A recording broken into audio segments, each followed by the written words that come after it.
From the cookie room to the hardwood, the down to the court, we're the ultimate sports show. We give you all the support, from football to basketball, from baseball to the rest. We got the golden boots, we promise you the best.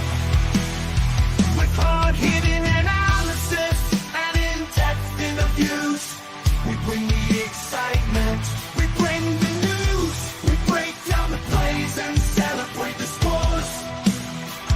We're the Golden Boot Podcast, your ultimate sports source. Get ready for the intensity, get ready for the ride.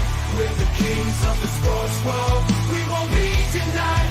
From the highs to the lows, we got you covered all the way. The Golden Boot Podcast, come on, don't delay.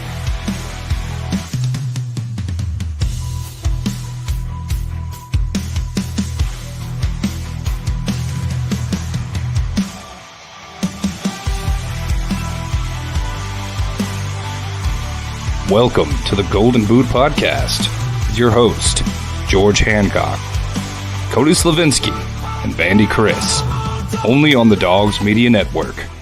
Stay golden. Welcome in. This is the Golden Boot Podcast. It is Friday night, and we've got the draft going right now. And if you're watching from anywhere, doesn't matter what platform you're watching on, you probably have the draft in the background. So as do we. We're going to keep a close eye on it.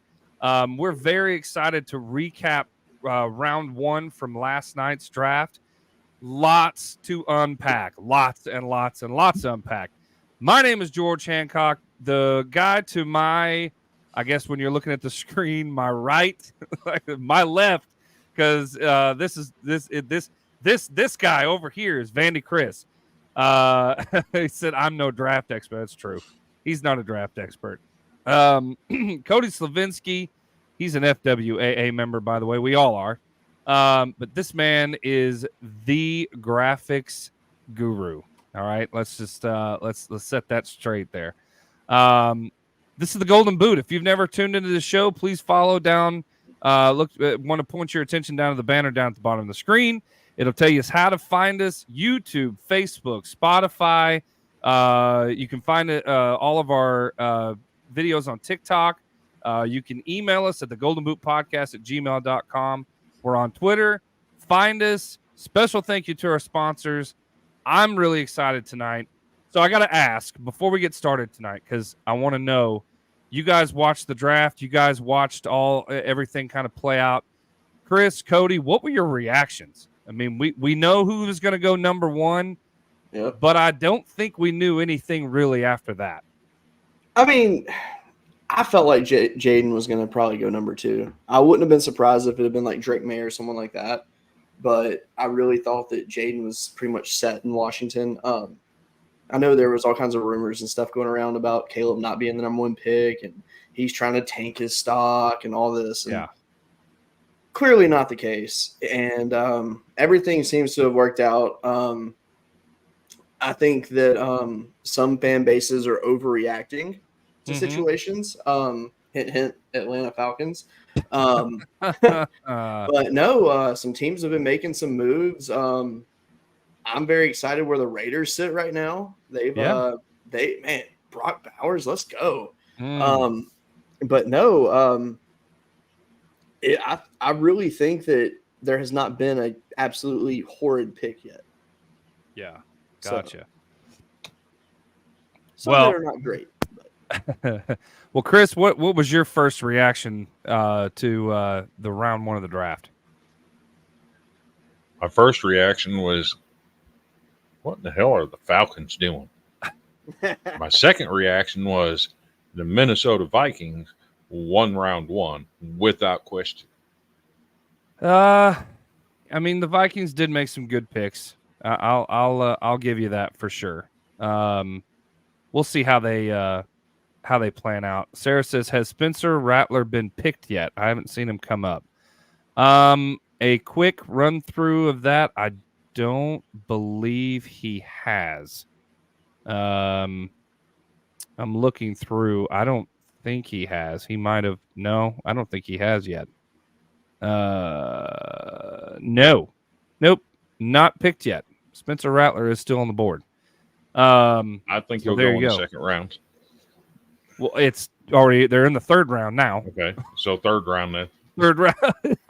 I'm sorry, I haven't been paying attention tonight because I've had other concerns going on.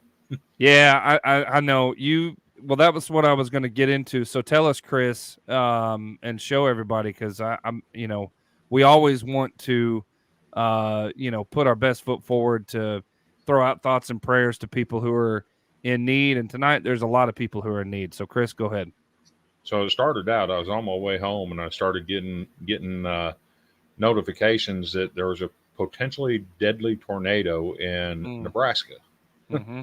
So I started scrolling on Twitter and happened to start seeing some videos of some pretty gnarly looking stuff. And one of the first ones I saw was from a guy named Scott. Let me pull up his name here real quick. I want to give him proper credit. Scott Hollinger. And this is the video that he posted. And when you see this, you're going to think, oh my God, that's a monster. Yeah. Check this out. Oh, man. Good night. I've never been this close to a wedge. It missed the house. That's good.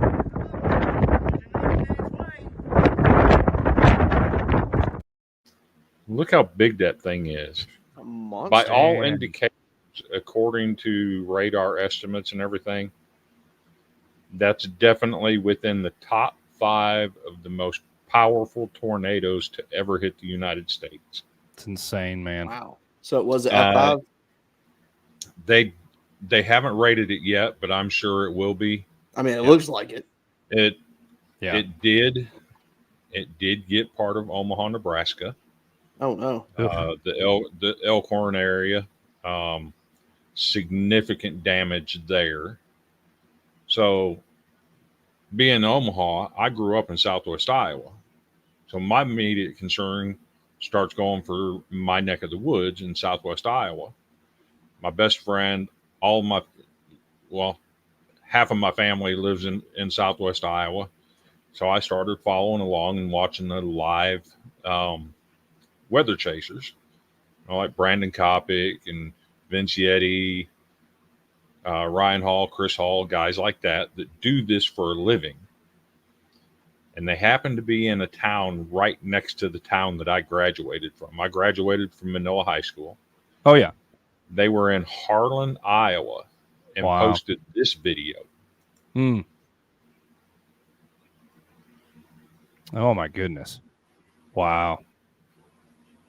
That is insane. That's just incredible footage. Yeah. Oh, yeah. That's wild there. That is a huge wedge tornado. So, I've been kind of sidetracked. It looks like all my family is safe and good. Didn't take any damage. I am concerned about the town I graduated in. I'm not hearing a lot of information out other than there is extreme damage there. Mm-hmm. I did hear from one of my better friends there that they were safe, but they didn't know much more beyond that. So it's been pretty wild. Wow. So I haven't been paying attention to the draft. Like I said, I had other concerns. Yeah. No, I understand entirely. Well, breaking, Arkansas just walked off Florida 2-1. So there you go. Nice. Oh, man. Well, what's interesting? Thoughts and prayers on that, man. Go ahead. So for the last 2 years, the defending champion hasn't made the College World Series. It's highly, highly probable that neither one of both them teams that were in the finals last year don't make it to the tournament this year. Agreed. That's going to be absolutely insane. Yeah. I agree entirely. Man, Well, again, our thoughts and prayers go out to everyone that is affected by this crazy weather. Hope everyone stays safe. But we definitely here for the wrestling and hockey talk, right, Hunter? Yeah, Sarah is all about her Canes, Dominic. So you and her are two peas in a pod. Canes are just, I mean, the Islanders have no chance, man. Good I'm Lord. glad the Canes are in the East, and my Western Division Preds ain't got to deal with them. All right, yeah, they're a team to be reckoned with for sure. Yeah, hell yeah, exactly. I know. I figured you'd be heading to the. Well, it's up in New York. Whenever they come back, I'm sure you're going to go to the game. So, all right. So let's get into this draft thing. But before we do, I want to show you a video that ties up and gets everyone ready for the draft. We have officially made it to the NFL draft. As you all know, the draft is in Detroit this year, which some of you are not happy about. Look, there are things to do in Detroit, okay? You could eat food or go to the zoo or not kick field goals. Okay, before we get into the draft, there is some off-season news I would like to go over. First up, Tom Brady is having a roast, which just consists of Nick Foles and Eli Manning walking on stage. Taylor Swift did release a new album this week. She has a song on it called I Can Fix Him, No Really, I Can, which is actually just a song about the Bears and the quarterbacks they draft. What are you doing? Nothing? Okay, let's just get into the draft. Chicago, let's start. Real quick, we're trading Zach Wilson. Okay, great. To the Broncos. Wow. Okay. Yeah, it's going to be really hard to part ways with him. Anyway, DJ, number 2's available again. Get Denver in here, please. Denver, you do realize you now have a quarterback room of Ben DiNucci, Zach Wilson, and Jarrett Stidham. In the XFL, Ben DiNucci won Player of the Week once. Wow. I have not seen that many bad quarterbacks in a room since the 2021 draft. Broncos country, let's hide. Your mom's. Good news is they'll save money. They can just burn the same jersey. Okay, anyway, back to the draft. Are we not going to talk about banning the hip drop tackle? What was that about? Why do you care? You can't even make a normal tackle. Why don't you just go watch the Sixers while you still can? Sorry I'm late. Hey, how are you guys not exhausted from free agency? Wow, that was a lot. Dallas, how's the extension going for Dak and CD? Do not worry. Jerry said we are all in. He needs to be all in a retirement home. Dallas was ranked the 11th least happiest city in the country. I have no idea why. Did you guys know there's a best player available option? Are we on the clock? The good thing about the draft is we are now done with mock drafts. I've done so much of my own research, I'm starting to feel like Aaron Rodgers. Speaking of Aaron, he was finally not in the news this offseason. Packers fans couldn't have been happier. The moon landing wasn't real. You ever feel like the moon's trying to tell us something? We're just not listening? I just want you to stop saying out. Okay, let's just start the draft. Chicago, you're on the clock. The quarterbacks you've selected in the first round have been terrible. I would say the worst performance in Chicago sports history, but the White Sox exist. With the first overall pick, Jordan Love performed better in his first year as a starter than any quarterback in Bears history. Do they have to be here? Yes, they have to be here. Will you just wait your turn? Don't you have a guy that's perfect for you in every way and somehow miraculously fell to you to pass on? We do have a couple names, actually. Max Melton, Dwayne Carter, Cooper DeJean. Perfect. Now we know who you're not going to draft. All right, can we get back to Chicago, please? This is our year, guys. 20-plus years of quarterback hell ends this week. Didn't you say that about RG3 and Sam Howell and Taylor Heineke and Jason Campbell and Patrick Ramsey? We would like to trade immediately. No, we are not trading yet. Well, everybody just calm down. Like to trade. Oh, really? Trade what? Daniel Jones.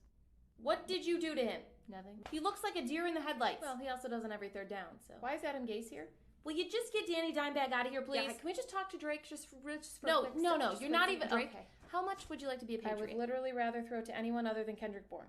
So that's a yes. Wow, well, that is the second time this week Drake has dissed Kendrick. Also, there is some concern Jonathan Kraft doesn't know what he's doing in the draft. Get him in here, please. Yep. Jonathan, this is J.J. McCarthy. He is a very skilled quarterback who just won a national championship. His only defect, he has no skills. We'll take him.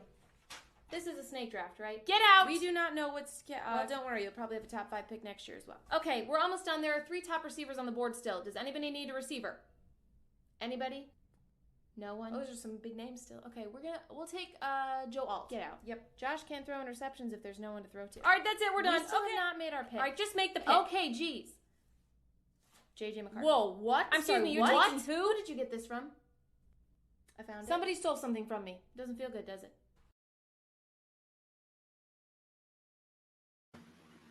That was somebody stole something from me.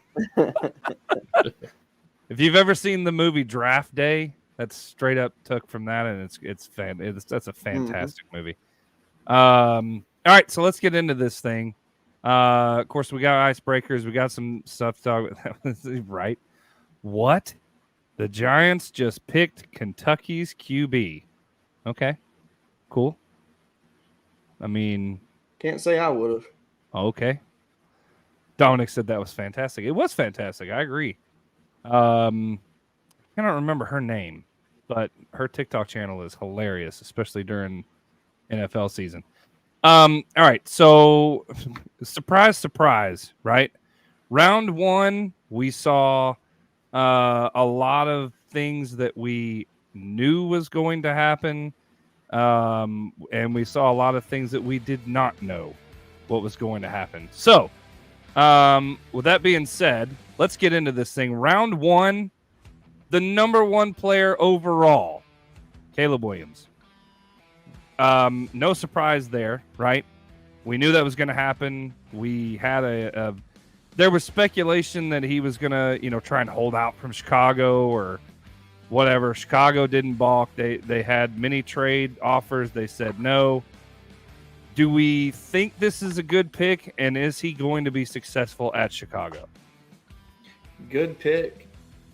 It's never bad to pick Caleb Williams. But he will not succeed in Chicago because the quarterback wasn't the problem.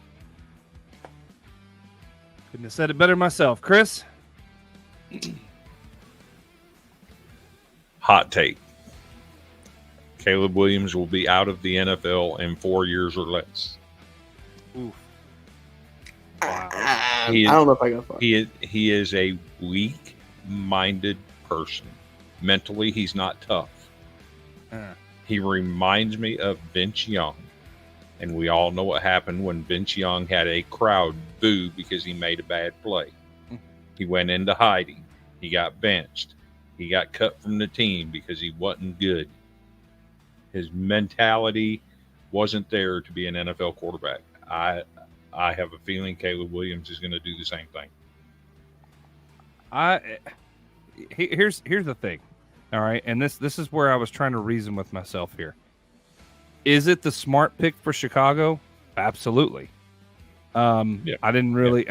The whole deal about getting rid of Justin Fields. Caleb Williams is Justin Fields, a little bit younger and a little less mobile. Pretty much, and a lot more unexperienced. So it's kind of 6 one way and half a dozen the other. And again, like you said, the quarterback was never the issue. So if they're putting all their ducks in, all their names in a hat or whatever you want to say, all their chips on the table for Caleb Williams, they better have drafted some weapons for him. Now we'll get into that a little bit later because they did pick up one. And I'm looking over their roster, right? So Chicago's roster. As it sits right now, they've gotten a few others, since the night last night. Lord, if I could talk, that'd be great. But I'm trying to get this to pull up here. So the depth chart, according to Chicago, and it should have been updated already. Usually they do. Yep, I want to accept. Thank you. Apparently, they have nobody on their depth chart. That's great. Come on. Really? Not a person? The draft ain't over yet. You can't release a depth chart. I know that, but good Lord. At least keep up what was there last year. Half of them players are gone. That's true. Half the freaking players are gone. You're right. So it kind of is what it is. So you got Caleb Williams. He is going to be the franchise quarterback for Chicago. And we'll see how that plays out. I wasn't surprised at number 2. However, it was a little surprising only because I don't know. I actually thought Drake May would go number 2 just because of the mechanics of it. But Jaden Daniels, who arguably we argued all last year about whether or not he should be the Heisman or what, and people had their ideas or whatever. Obviously, the best player in college football last year, Jaden Daniels at number 2 to the Washington Commanders. Thoughts there? I love it. So if you think about it, the last time the Redskins had a decent team, they had a mobile quarterback. Okay. Dwayne knows what's up. Ever does. since then, they've gone with statues, and they haven't been very good. Now, if you want to get good again, and you're the Redskins, do you keep going with the statue, or do you go with the mobile quarterback? They went with the mobile quarterback, which makes sense considering their recent history. Yeah. And you know, I think he's going to do great there. Yeah.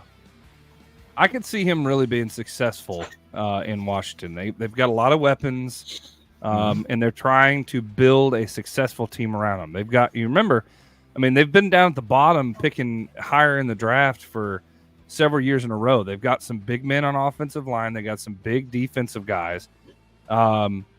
They just needed some help on offense. Jaden Daniels is that help on offense. So I think that is a very good pick. And it's a very big hole that they've needed to fill because Heineke wasn't it, right?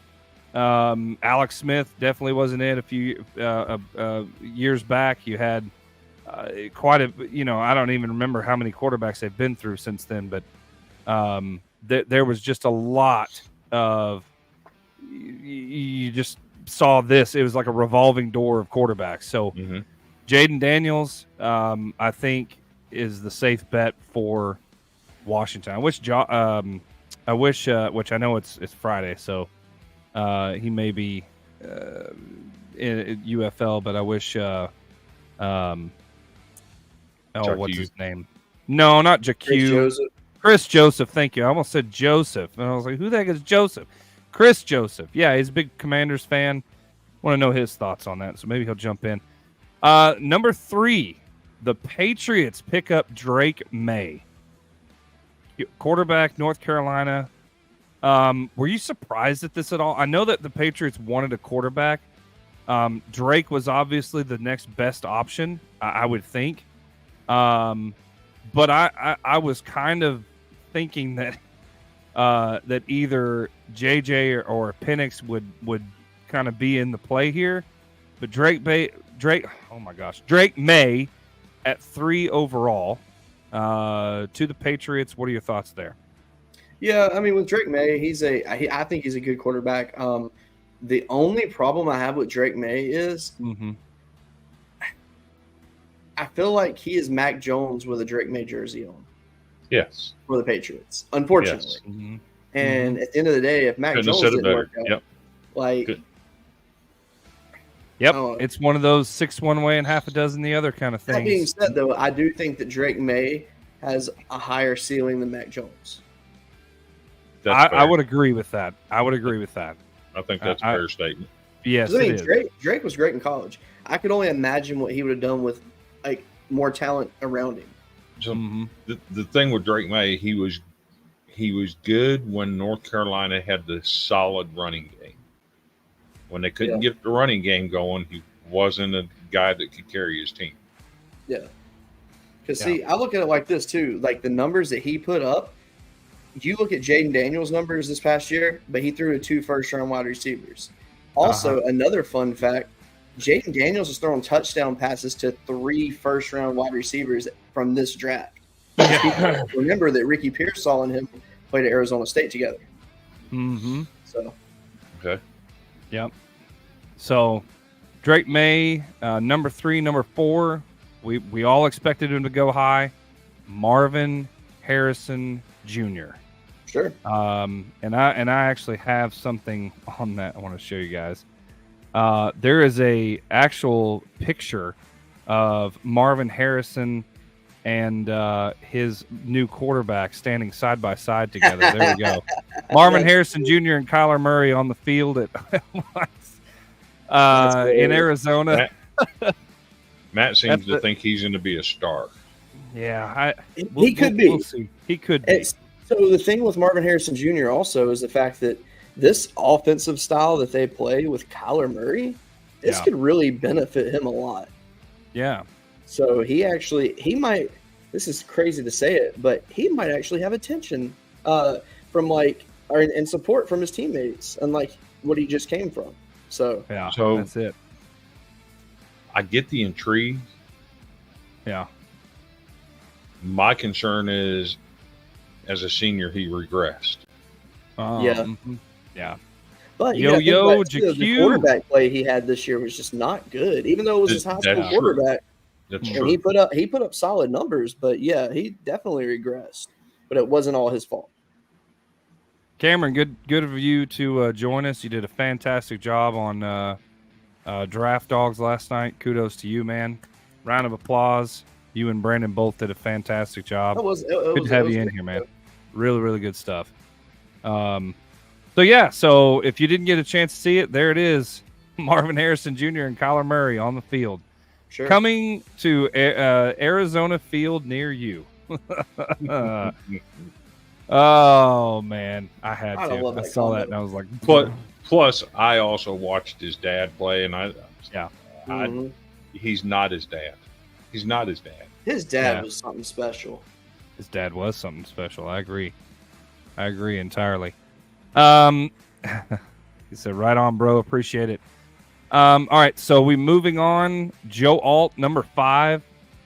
Chargers pick him up. Best Needed position. needed position. Yep. Obviously, a lot of people thought he was the best offensive tackle in the draft. Expected to go high. He Thoughts regressed on in that? his senior year. Yes, He did. He He did. regressed a lot, actually. Yeah, he did. He had some issues Coming in out of his senior junior year, honestly, he should have went Mhm. pro last year because he was ready. Yeah. And he came back this year and just didn't do anything. I mean, he wasn't terrible. He was still a first Mm-hmm. round lineman, but he was just not Joe Alt. Yeah. I agree entirely. Terry, good to have you, man. How many of you guys are a part of this group? Oh, you mean in the comments? There's a few. There's a few in there. Probably 5 or 6 are from college football dogs entirely. So good to have you in, man. So Ready to try one of them Hawaiian burgers you've been talking about, dude. he came out with another one last night. Terry, you got to tell us about the burger that you told me about last night. Oh, Lord. Share it with this chat because I think Cody might actually like that thing. Yeah. So I can tell you about a burger I have. So I saw this video on TikTok, and it is Yeah. called a pulled ham. So basically, you cook this ham, then you put it on the smoker, and then you base it and put it back on the smoker, and just keep repeating. And eventually, you can pull it apart like pulled pork. Just take some of that, Uh-huh. serve it with an egg and some cheese on a burger. Oh my gosh! The street taco burger. There we go. Oh, Oh, that sounds so I love That Mexican sounds food. amazing. So Yeah. That So- sounds really good. on Joe Alt, I listened to I think his name is Greg Cosell. Yep. I listened to him a lot. He analyzed his tape for 104.5 The Zone radio station in Nashville I listened to. He wasn't impressed by his tape. He said he's not explosive off the snap. He's not a physically engaging tackle. And he thinks he's going to struggle in the NFL. So, if that's the case, I would have to say thank you to the Chargers for taking him. There you go. It remains to be seen, but Cody, you have a lot to talk about this next pick. Malik Neighbors, number 6 overall, to the New York Football Giants. A little question mark as far as who's going to be throwing him the ball. Obviously, no, you didn't know Malik Neighbors played quarterback at LSU as well. Okay, yeah. So He there you go. actually Malik, did throw a few passes. So. yeah, he's just going to throw the ball to himself. throw He's it, just he's going just to gonna chunk speed straight down up there, in the you know. air and take off running. But I actually thought if there was a team that was going to get Joe Alt out from underneath the Titans, it was going to be the Giants go offensive line. yeah, Because they need some offensive line help too. Mhm. they do. Yeah. So Malik Neighbors, Super happy. number for him. 6. So glad. What are your thoughts on him going to New York, Cody? I think that he's going to thrive. He's going to play the slot because that's just what he's best at. Sure. And I think that he has a chance to really. I think he can surpass what Odell Beckham did. Mhm. Now, I'm not going to say he's going to do it as quick, Mhm. but I think he will join that tier with Justin Jefferson and Jamar Chase. I think he'll get in that highly touted LSU, fraternity Oh, no doubt. Right. No But- doubt. Malik Neighbors, arguably, and there was talk before the draft. It was him and Marvin Harrison Jr. Like one real close. Some people had him over Marvin Harrison Jr. just because of the production and the elite, cornerbacks he went up against. So it remains to be seen. It depends on how Danny Dimes is. I mean, is Daniel Jones gonna now that he's got a few weapons, behind him, and hopefully they can fix his offensive line. If he's got time in the pocket, Malik Neighbors is going to be his number one. I think. I don't Daniel think Jones was leaving. I don't think Daniel Jones is leaving. I don't know that for sure. Let me double check. Maybe I'm an idiot, and maybe it already happened and I missed it. Let me see. No, he's still there, but nope. Okay. Still there with the New York Football Giants. I keep hearing word that he's going to be leaving, but they were looking at trading him, and nobody wanted him. Is the problem? So yeah, I mean that may be what you're looking at. Unfortunately, he hasn't done anything good for himself in New York. Third down has been an issue for him, and we all know that if you can't be a quarterback and get your team out of a grind on third down, then you got a problem. So I like this pick. I think Malik's going to do really good. And if they can get their quarterback situation figured out, they're going to be a tough foe for sure. So I believe that Miss Sarah Hancock over here in the chat, I believe she has found her number one draft choice. She says she wanted some gourmet tacos yesterday. So let's check out this street taco burger. Okay. Yeah. Ground carne asada, pico de gallo in the middle with Mexican table cream, not sour cream. Yeah, leave that comment up because I'm definitely taking a picture of it real quick. Whole milk cheese in the middle. Terry, when you going to open up a restaurant, bro? This sounds so delicious. or at least make a recipe book. Do a PDF version. I'd pay for it. Shoot, I would too. He might enjoy a little fun segment I'm going to have later on in the show. Oh God! I've seen some of those photos. I'm going to puke, Chris. That's disgusting. Did you get it? Everybody, take this down. That looks really good for a burger. Okay. Yeah, you're good. Yeah, JQ says he's still there plucking away. I want JQ to come on our show. I need that recipe. Yes, agreed. And JQ, we will get you on the show, buddy. You've been plugging away on your podcast. I was privy to be in the comments. We'll get you on here, man. We'll have to. Because you gotta tell everyone you're even out there. I mean, that's the biggest thing, right? You gotta tell everybody. We always say, "Who's Tim Bailey?" No, who's JQ? Who's JQ? That's right. All right, number 7, Chris. You've got this one all tied up and lined up here. Titans take J.C. Latham, Alabama offensive tackle. I think this is a fantastic pick. I think right behind Joe Alt, this is absolutely your best pick. And arguably, I don't know. I know that the Chargers wanted Joe Alt to begin with. I think they hit their draft team had already been looking at them. They've been wanting them. The next best, absolutely, the no question, is J.C. Latham. See, and that's one of the things Cosell touched on is that J.C. Latham was actually the most physically dominant offensive lineman in the entire draft. He does have experience in high school playing left tackle, but he played right tackle in college. And the guy that everybody refers to as offensive line genius, Bill Callahan, he came out last night right away. As soon as the pick was made, he will be our starting left tackle. Wow!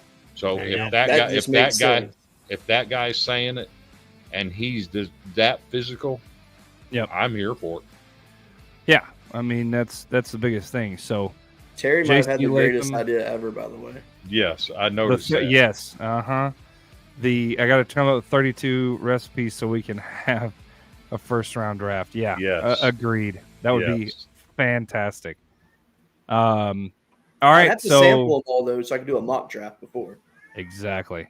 So before we take a break, we're gonna take a break real quick, just a couple minutes.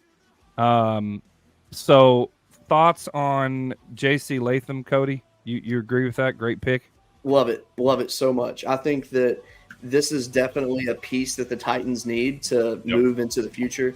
And honestly, living in the South when the Titans are good is fun. Yeah, because it's kind of like the positive vibe with Alabama football when they're on top. Like it's cool to be in a big sports city. And even though I'm not in Nashville, it still carries to Birmingham.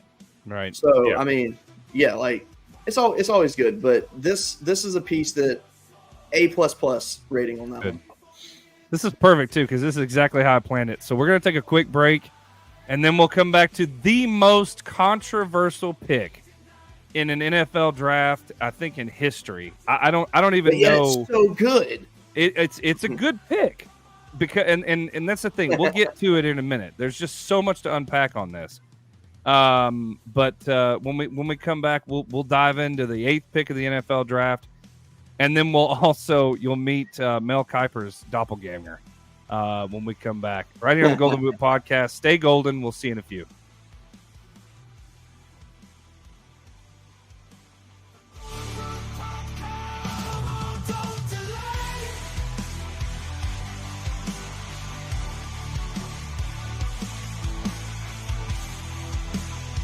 What's the difference between these two identical cups of coffee? Everything. Everything. Boring, basic coffee is leaving you dead inside. Thank the Dark Lord, there's Bones Coffee. Small batch, full-bodied coffee infused with the most mind-melting flavors in the world. Or underworld. Oh, I've had flavored coffee Oh, before. I've had flavored coffee before. You haven't had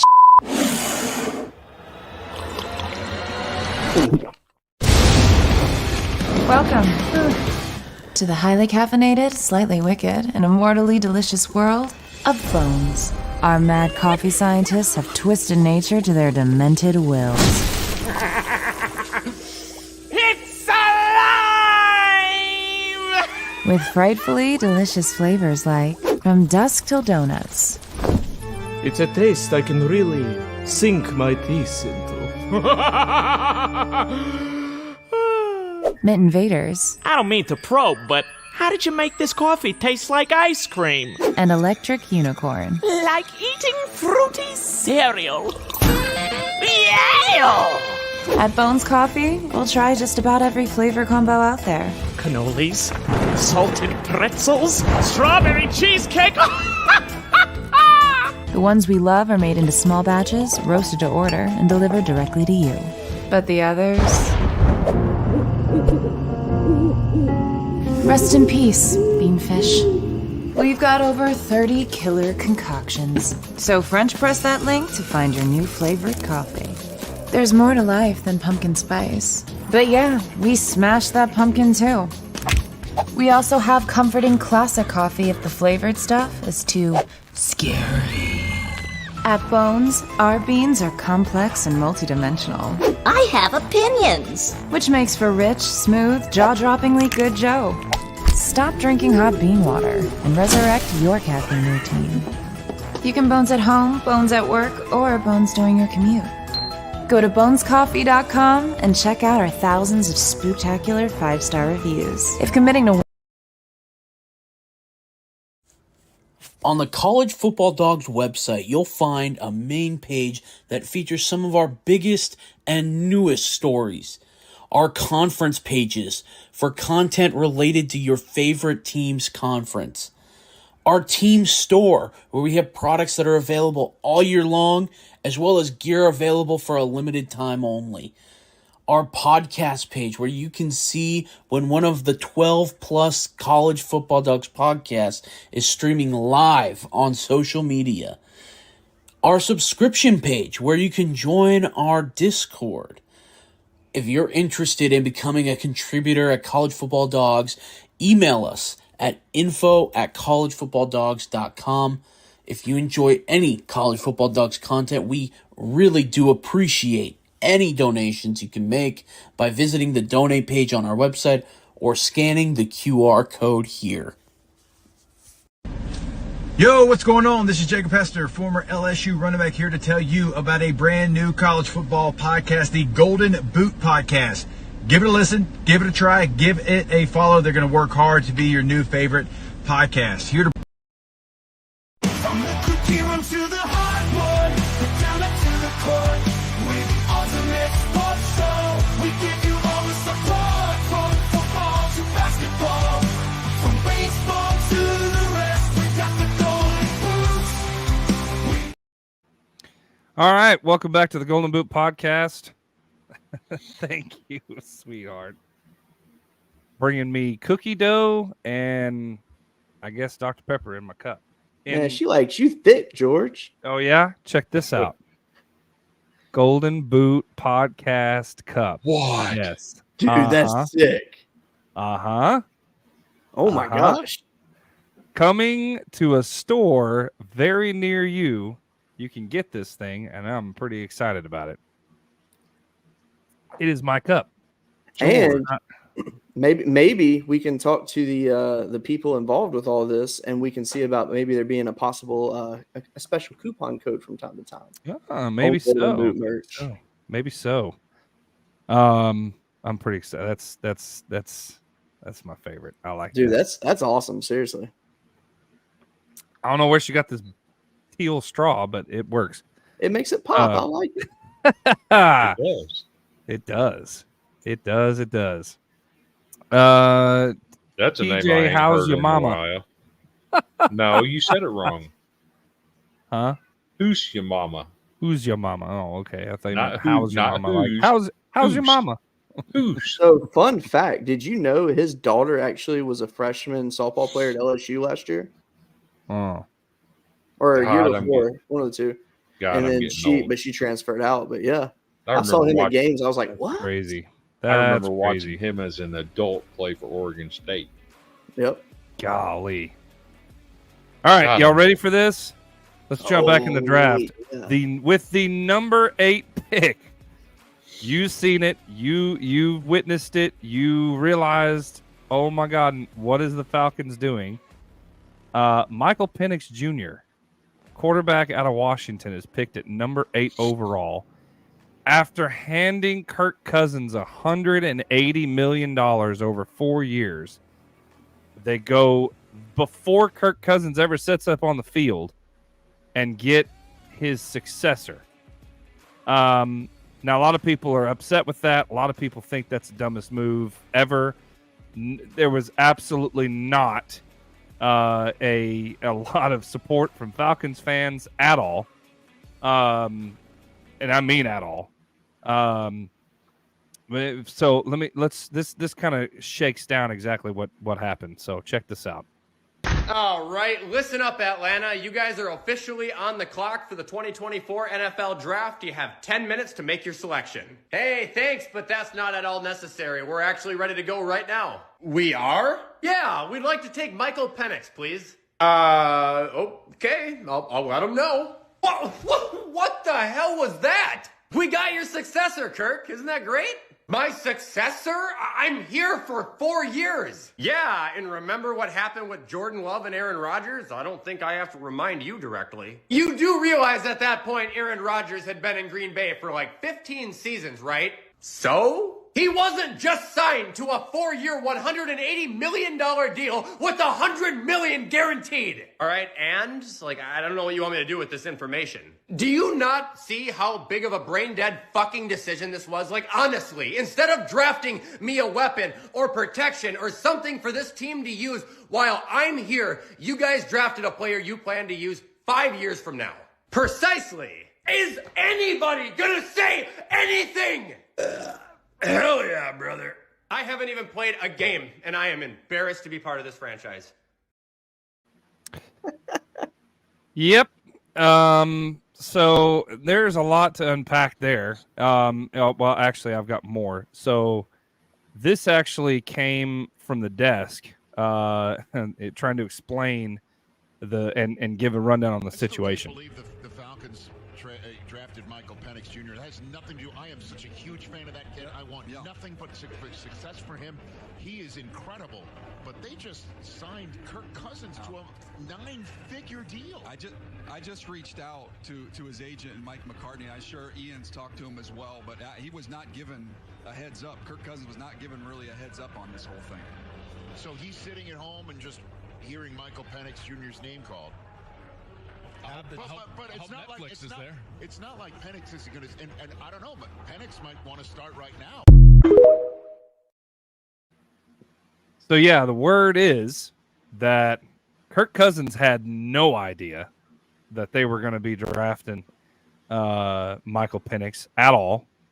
And here's the explanation from Atlanta Falcons GM. The history, there's years that there's none, that there's years that there's a couple, and so when you look at really the history, so at the end of the day, if you believe in a player at that position, because if we're all sitting here a few years from now, whenever it is, and this guy's playing pretty good for somebody, regardless of the situation, regardless of you sit back and look back and we pass him up, you can't do that. If you believe in a quarterback, you have to take him, and if he sits for 4 or 5 years, that's a great problem to have because we're doing so well at that position. So it's just as simple as if you see a guy that you believe in at that position, you have to take him.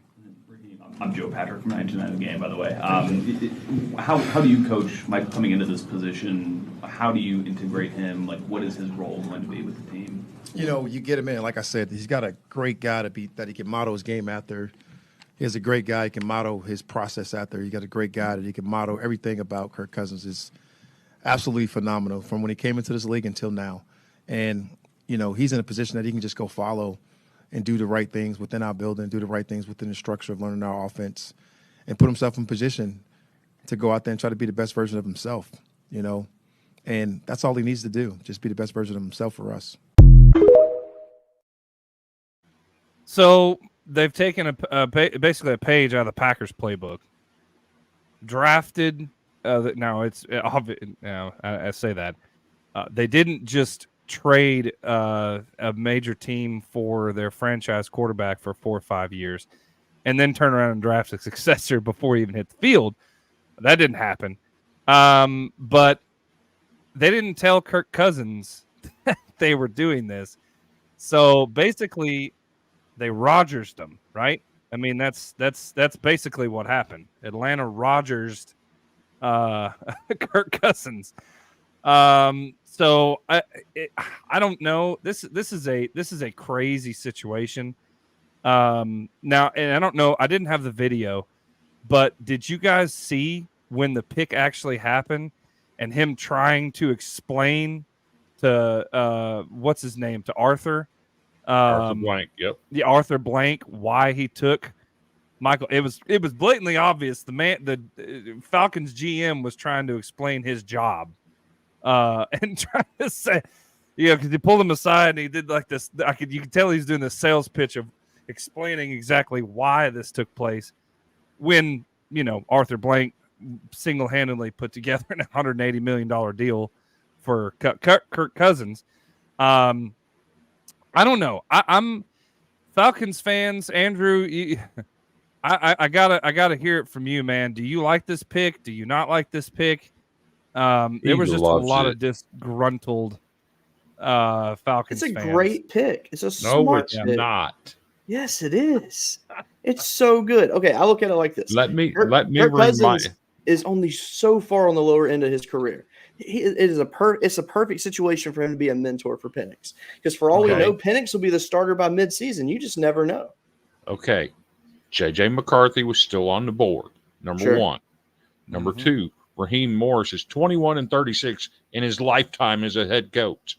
And he's making the call to get this pick. Stop it.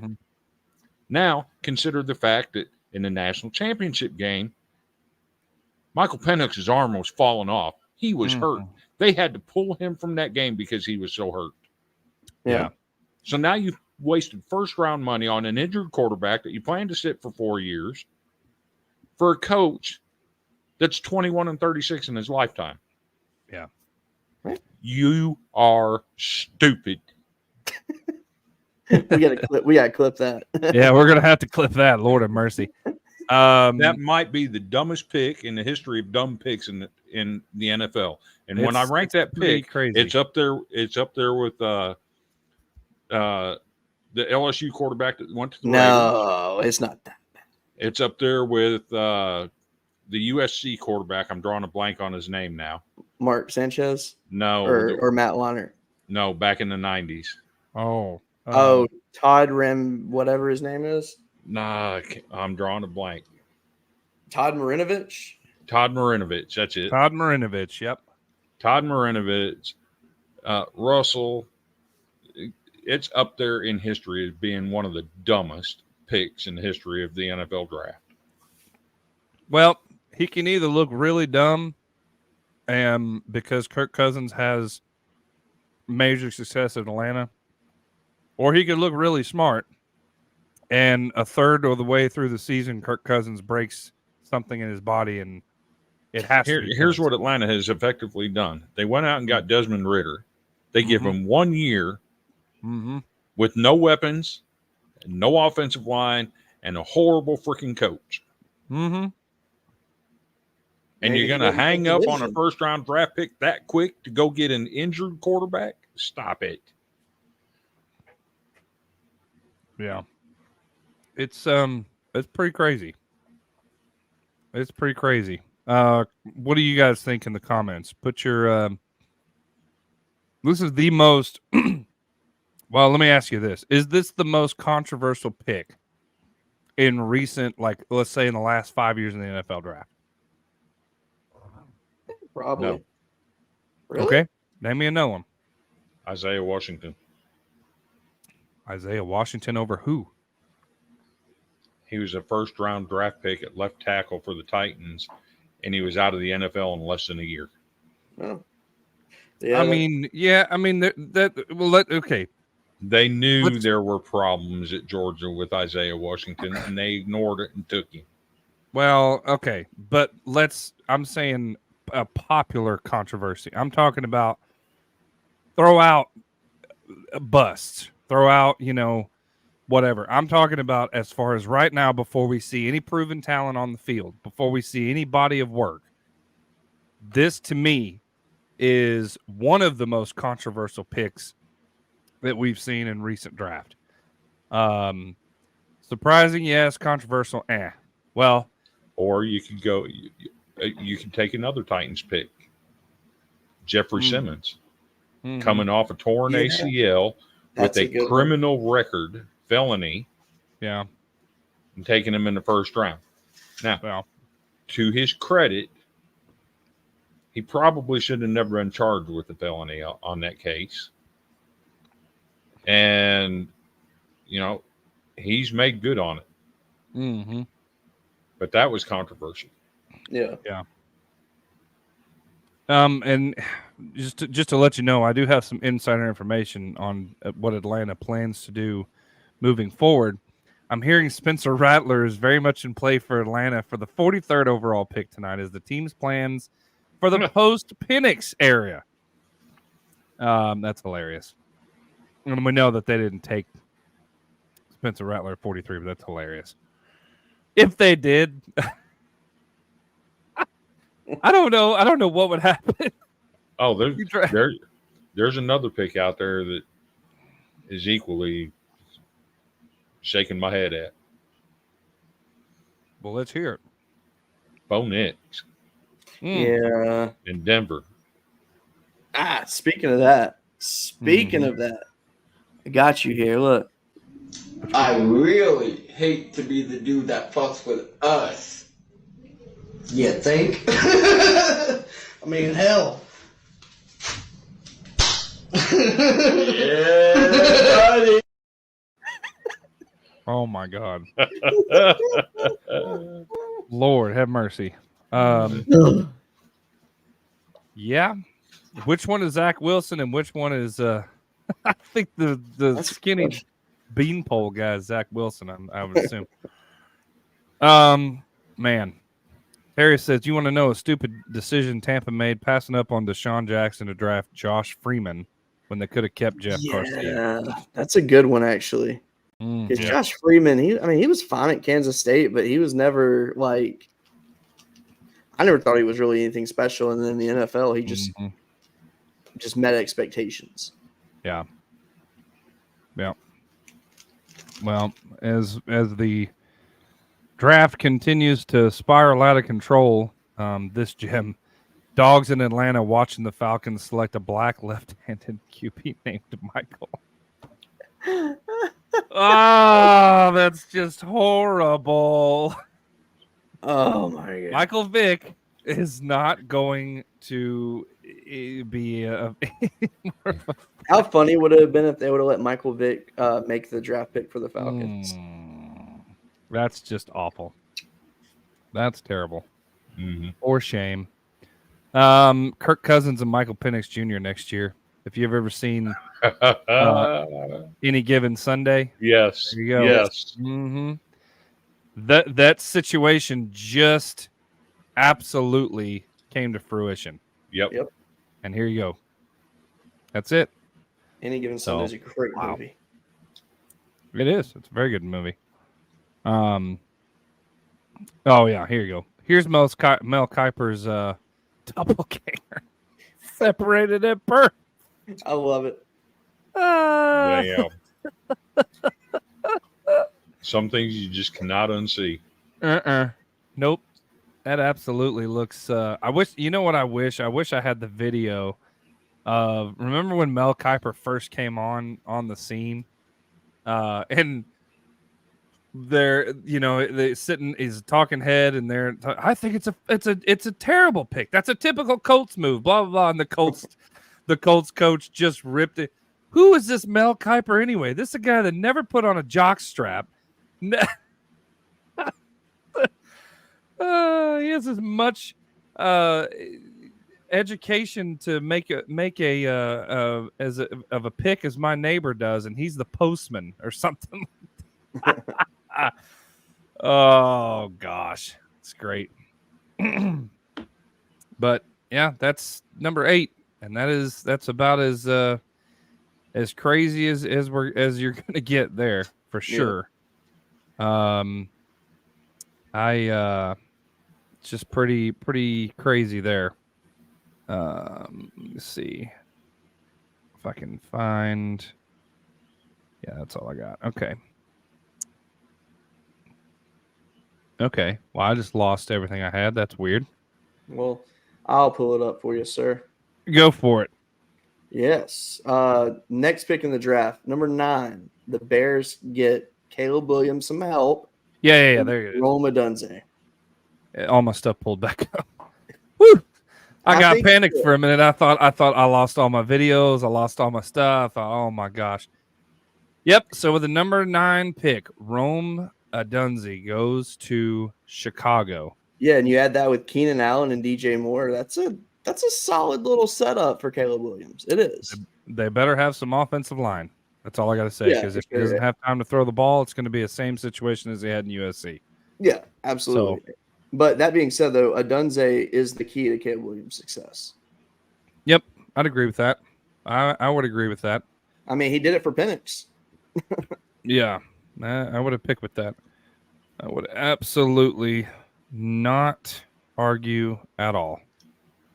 Let's see. We got more draft stuff coming through here. So what do you think, Chris, on the Bears going with Rome? I would have taken the number 2 receiver out of LSU first. Yeah. That's just me. Yeah, I think Odunze's a little bit small. He is. That is true. That being said, in a little bit when we talk Michael Thomas Jr., I have a great video to show. Yeah. Actually, I have probably 2, maybe 3 videos to go with that first round draft pick. Yeah. Well, I think it remains to be seen if Caleb can have time to throw the ball. Rome will have a good chance at catching the ball.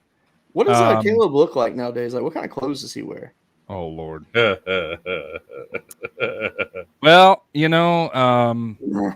this was one of the outfits, a GQ outfit, and then this one, which I think to each his own. That's it. That's all. I'm going to be nice. Listen, I'm going to be nice. I'm going to be nice. I'm going to be real nice. He's a good guy. He can wear whatever the heck he wants, and I'm not going to judge. That's it. There you go. I still think Steven Jaworski could wear it better. Steven Jaworski could wear it better. JJ McCarthy realizing he can buy 5 million Fortnite V-Bucks tonight. There you go. Absolutely, because the number 10 pick in the NFL draft is JJ McCarthy to the Vikings. Now, I was surprised. Steal of the draft. I don't know. I mean, possibly. It maybe. But here's the thing. He's drafted in a system that is pretty much the same he had at Michigan. And allow me to explain. He's not going to have to do very much because he has Aaron Jones running the football. Mm-hmm. So all he's going to have to do is hand off the ball. Or just throw it up in the air and hope Justin Jefferson catches it. Throw it up in the air and hope that Justin Jefferson can catch it. Exactly.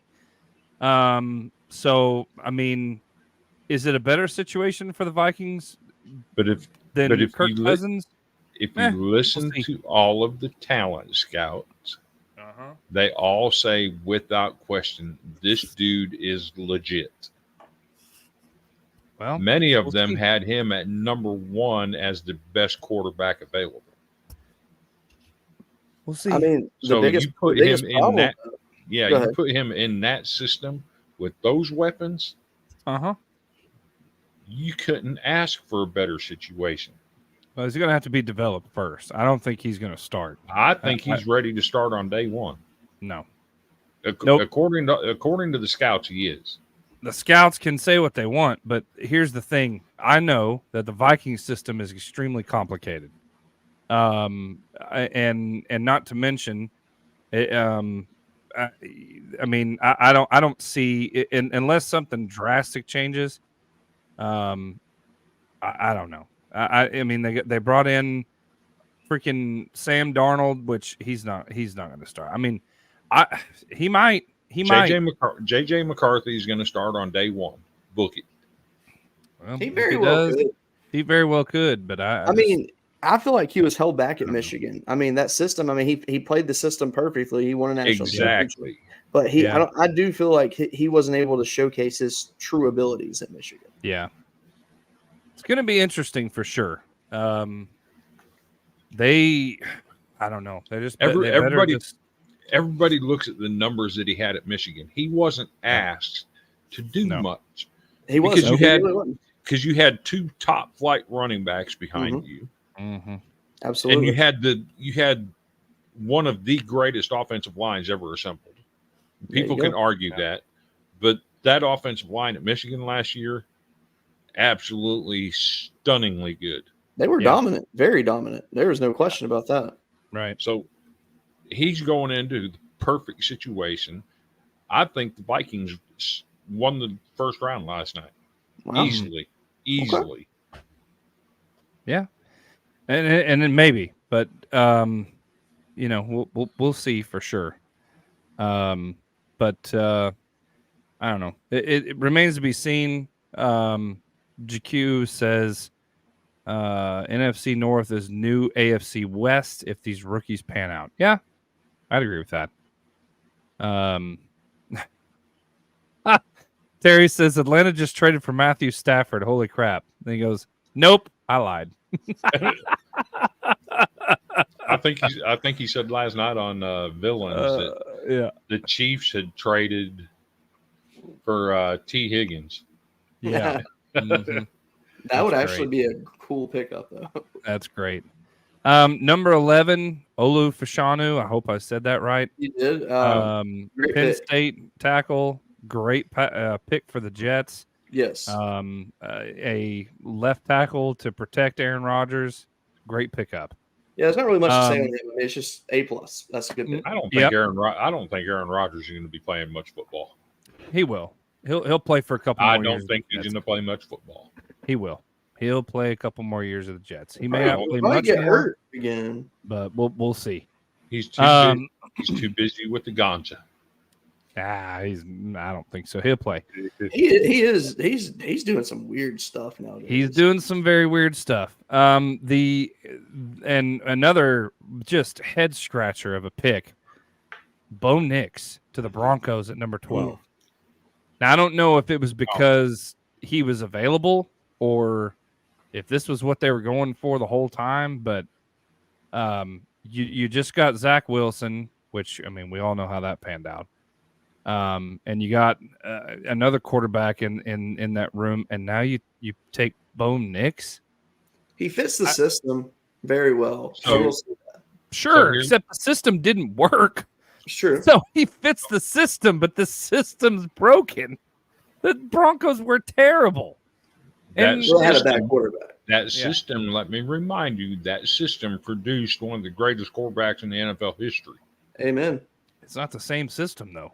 It's been revamped and rechanged and rebranded and it had to be changed to and fit Russell Wilson, and Russell just didn't.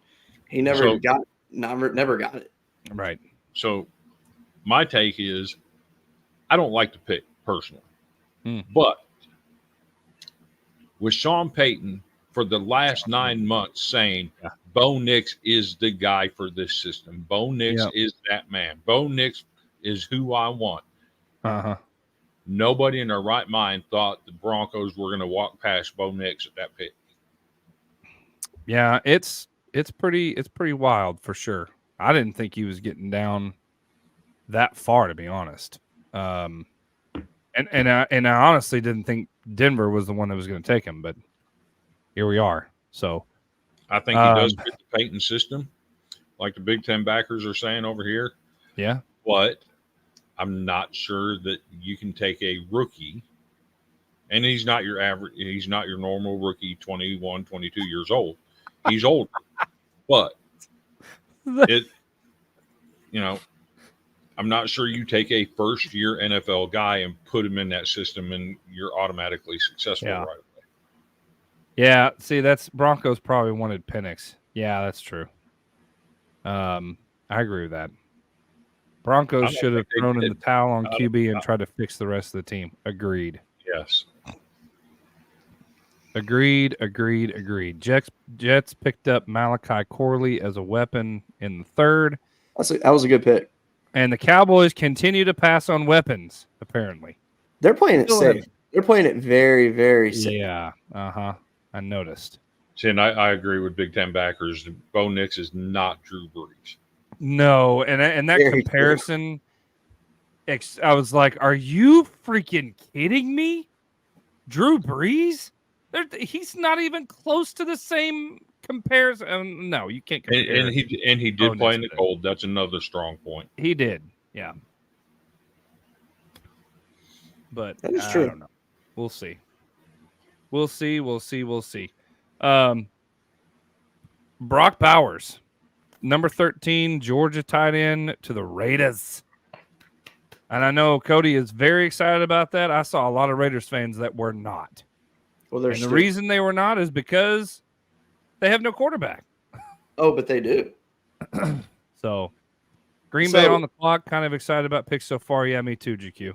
So here's the thing. Brock Bowers potentially could have been the best player going into the draft this year. I mean, it depends on how you look at it. I mean, he's very dynamic. The crazy thing is, though, the Raiders have drafted the number 1 tight end in the last 2 drafts. So they have Michael Mayer from Notre Dame from last year, and now they have Brock Bowers. So they're going to have Bowers more of a kind of a slot type tight end, which is going to be very fun to watch him do that. But he's also got Devontae Adams.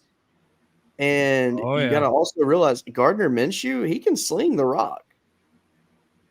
So with this talent, it might actually work. Yeah. And Minshew is I think he's a fine stopgap quarterback until you get somebody in there that can take that position. Sure. Wow. 100% Green Bay just picked up the USC running back. How about Interesting. That? Wow. Marshawn Lloyd to Green Bay. Yeah, former South Carolina running back that transferred to Southern Cal. Yeah. Wow. Great pickup. He's very dynamic too. He's not just a runner. I mean, he can do it all. Yeah. Not when you need defensive tackle and edge rushers. They already picked him up. They already picked up a couple of them. It's the boot. What's up, Dominic? Good to have you, buddy. Bowers is an upgrade over Mayer. He is. True. Reed. Very true. Cowboys pick up a linebacker. Yeah, I haven't even seen them hit a weapon yet. Yeah. Minshew. Yeah, here's the thing. Gardner Minshew looks like one half of the Young Bucks from AEW. He really, really does. Oh man, yeah. I don't know. I mean, what's funny is Brock Bowers, when he was picked, his dad looked like either he was banned from going to Vegas because he's been there too many times and he can't step foot in the city anymore, or he was just flat out not excited that he was going to Vegas, just for the simple fact that, you know, Vegas isn't a good spot for his son, or I don't know. Man, there was a lot of Raiders fans that were like, okay, I like the pick, but why? We need a quarterback. So yeah, I don't know. What quarterback are you going to take though? I don't know. That was my thing.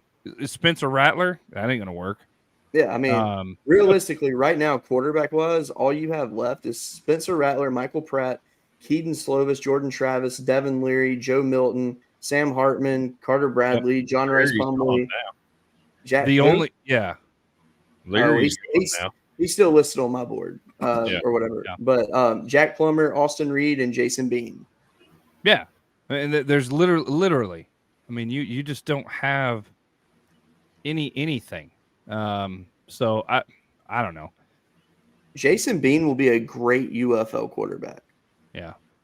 Wow. Same with Austin Reed. Yeah. I would like to see Spencer Rattler join my Arena Football League team, Nashville Cats. Yeah. I miss arena football so much. He seems like the perfect arena football player. Yeah.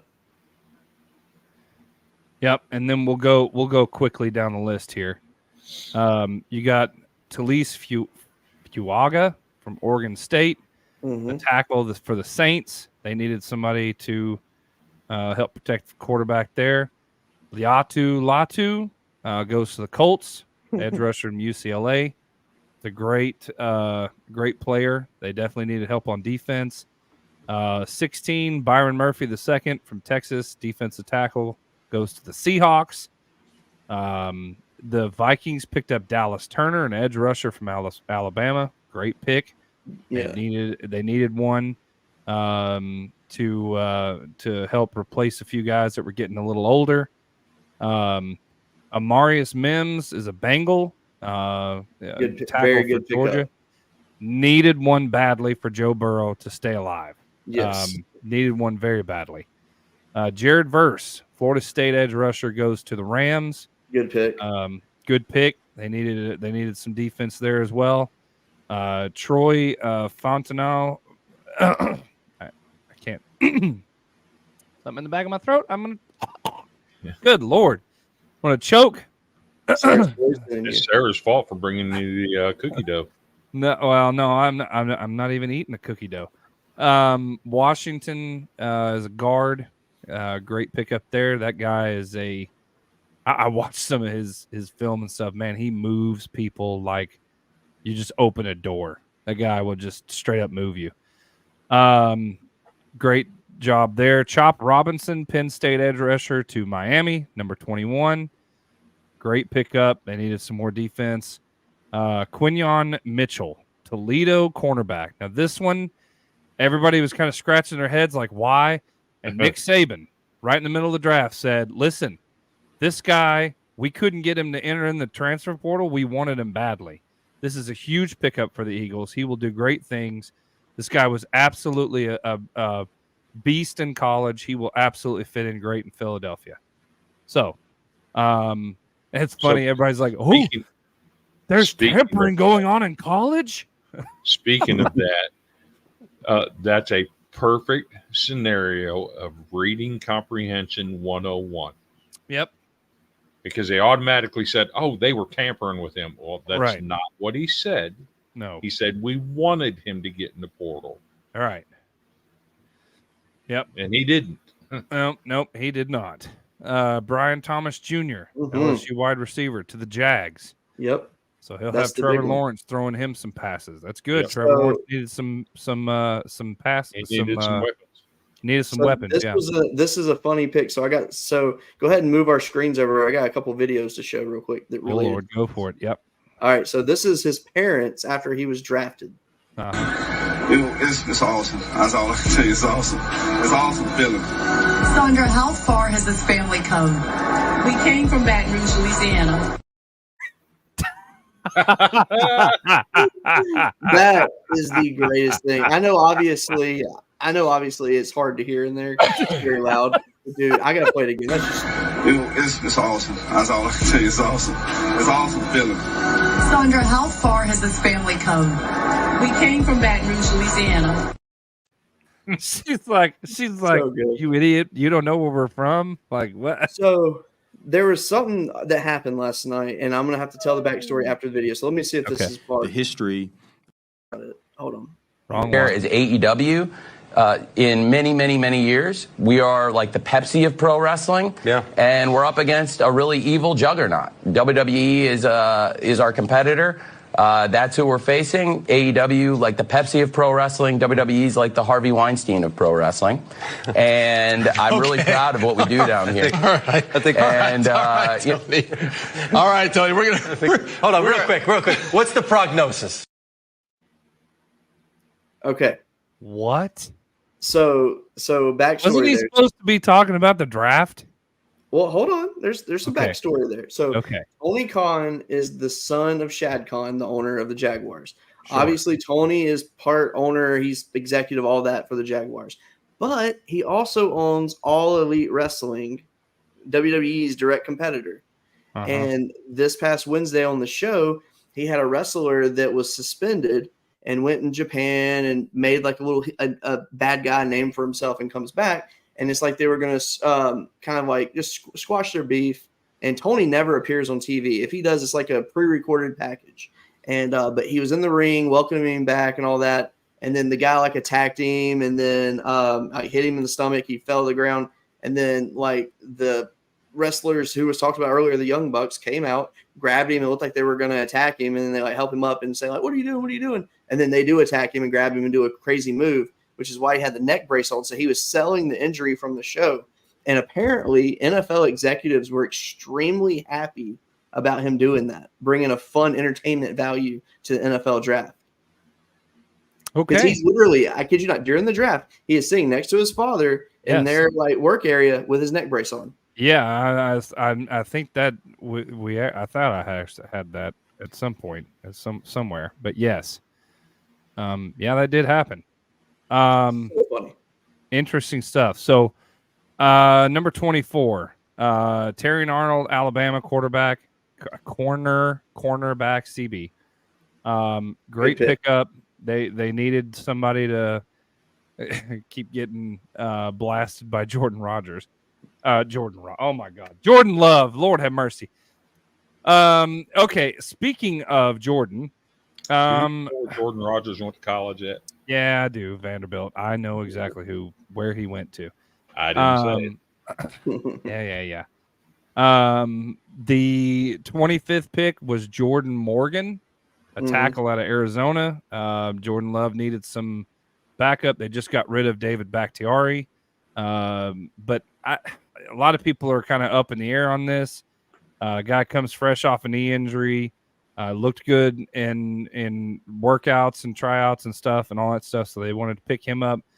A lot of people think he would have been waiting, but we don't know behind the scenes. We don't know if there was talks with Tampa Bay or Arizona or anybody else saying, "Hey, if we're going to pick him if you don't," or I mean, you just don't know. Needed a tackle at the time. After all of the tackles that were picked, this was the best option. That's what they went with. Not a lot there. Graham Barton, center for Duke, goes to Tampa Bay.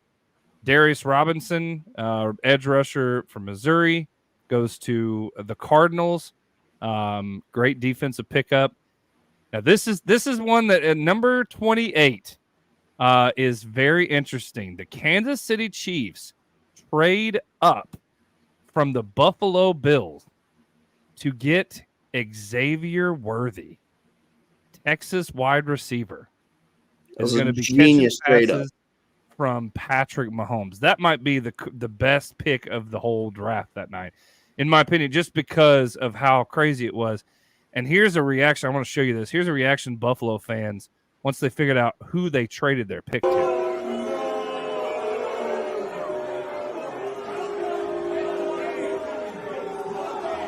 What is that? The Chiefs?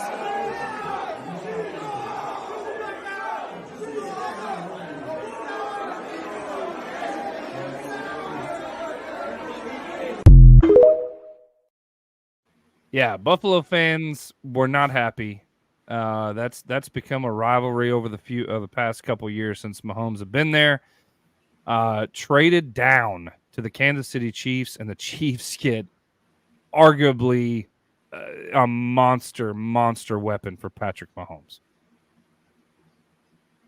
I love it. Yeah, it's great. Last 4 picks of round 1, Tyler Guyton, Oklahoma offensive tackle to Dallas. They pick up it's a genius pickup. It was a good pickup. A lot of people wanted to pick up a weapon, but hey, they get protection for Dak Prescott. Nate Wiggins goes to Baltimore, Clemson cornerback. Another great pick. No, good pickup. I agree. The head scratcher, Ricky Pearsall.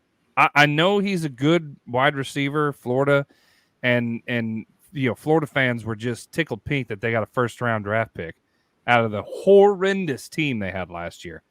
But Ricky Pearsall, originally from Arizona State, gets picked up to go to San Francisco and catch passes from Brock Purdy. Yep. Interesting pick. He's not, he's 6'1", 189 pounds. He runs like a 4.4 140 kind of. I mean, he's got good speed. He's he's very talented. Yep. I can't say I would have taken him in the first round. Right. That's kind of what everybody else is saying. He's a good second, third rounder. Receiver, though. He is. Yeah. Yeah. And I get that they needed some weapons to, for Brock to, but this was odd. I think you could have done well with some other weapons but hey, if he works out great, that's fine. And I'm sure he's a good player, and he will be a good player, and so on and so forth. Then to wrap up the round 1 of the draft, out of South Carolina, Xavier Legette goes to the Carolina Panthers for the last pick. Poor guy. Yep. Carolina's going to struggle for a while.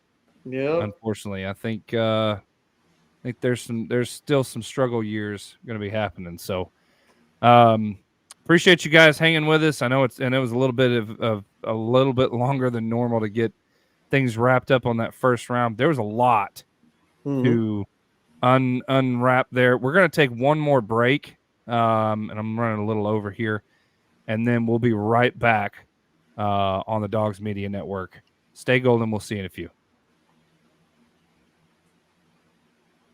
Yum, yum, get you some. Yum, yum, get you some.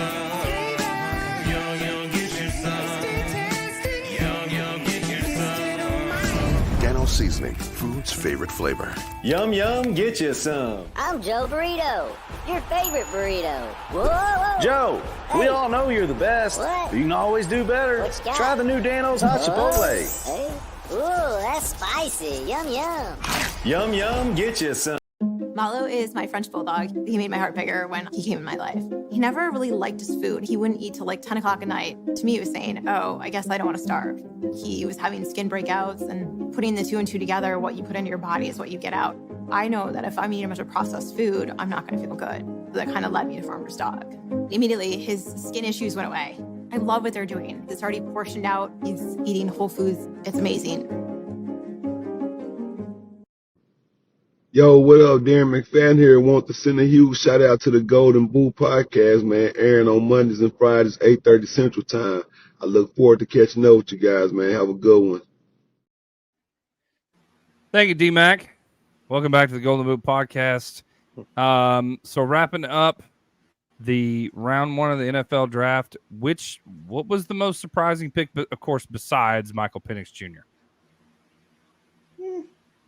I'm going to go with the most surprising non-pick in the first round. And I'm going to go out on a ledge here. Go. Let's go. I'm not a draft expert. I noticed your title says that. Yes. However, that we made it through the first round and there were defensive backs taken. And Cooper DeJean was not drafted. Is the biggest head scratcher for me of the entire draft, other than Penix at Atlanta. Yeah. Now I'm going to go out on a ledge here, and I may stir up some controversy with this statement. Let's hear it. The NFL is not ready for a white boy playing defensive back. I said what I said. What? Okay. Lord have mercy. It never ceases to amaze me what comes out of your mouth, Chris. I love it. I told you it was going to be fun. All right, let's. I'm no draft expert, by the way. No, not at all. I think it's time. I think it is time because we saw probably one of the craziest things happen this week that I never thought in my lifetime I would ever see. And I think it's going to be tonight's Bone Crusher because I think we all have something to say on it. We all have our opinion on it. So let's get into it.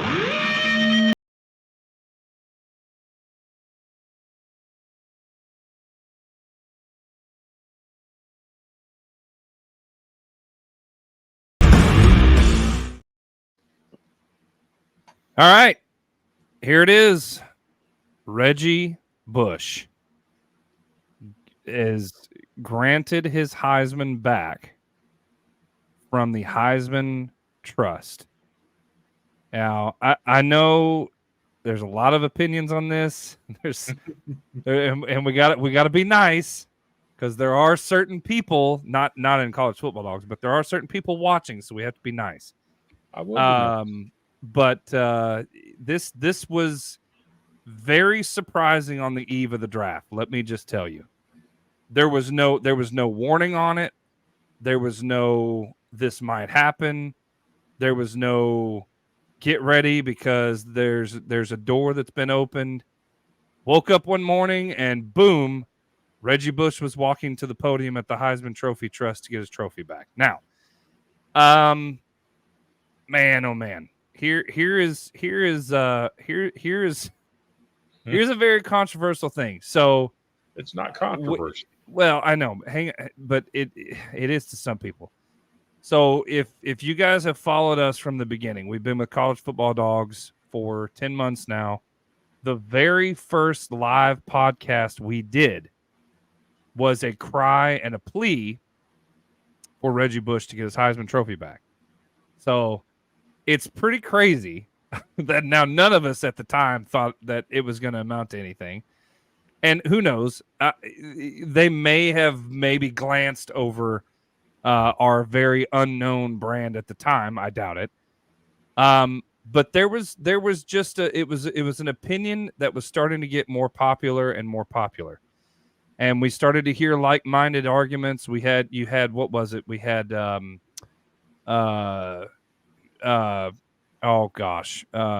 Manziel saying he'll never be at the Heisman Trophy ceremony anymore until Reggie gets his trophy back.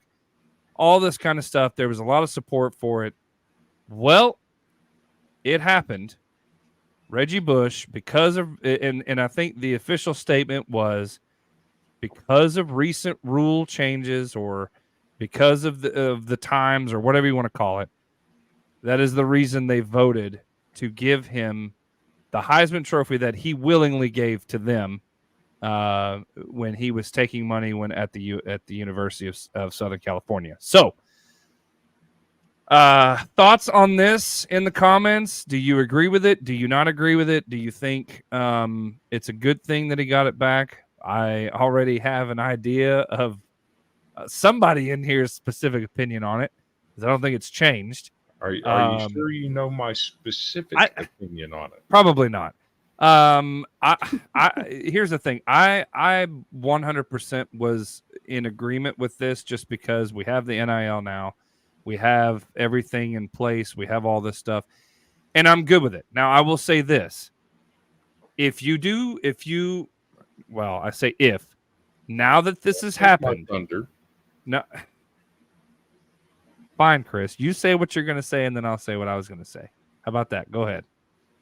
Okay. First, I don't think you can retroactively apply the rules. Mm-hmm. Right. He knew that by taking money, he would be deemed ineligible, which he was. Now, if we're going to do this, I have no problem with him doing it. But if we're going to do this, it's time to give back all of the vacated wins from other schools that were caught paying players.